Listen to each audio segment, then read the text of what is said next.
నల్లగొండ జిల్లాకు సంబంధించి 25 సంవత్సరాల కాలంలో జరిగిన ఉద్యమాలన్నిటికీ వచ్చిన విజయాలన్నిటికీ నాదే బాధ్యత, నేనే కారకుడిని అని కనుక వారు భావిస్తే ఈసారి జరిగిన ఓటమికి కూడా నేనే బాధ్యత వహిస్తా.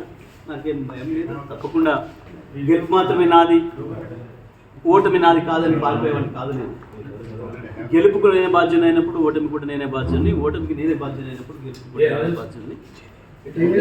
2001 నుంచి ఇప్పటి వరకు జరిగిన నల్గొండ జిల్లాలో జరిగిన ఉద్యమాలన్నిటికీ గెలుపడంలన్నిటికీ నేను బాధ్యత, అందులో నాకేం సందేహం లేదు. నేను ఒక్కరిని మాత్రమే కాదు, తప్పకుండా పార్టీ అనేది గొప్పది, పార్టీ అనేది పెద్దది. మన గెలుపోవడంలకు అన్నిటికీ పార్టీ ఉంటుందబ్బా. మనం వ్యక్తులుగా ఏదో చేస్తామని అనుకుంటే అది వాళ్ళ భ్రమ. కొంతమంది తమకు తాము ఎక్కువ ఊహించుకొని ఏదేదో అయిపోతారు, కానీ నేను అట్లా అయిపోయింది కాదు.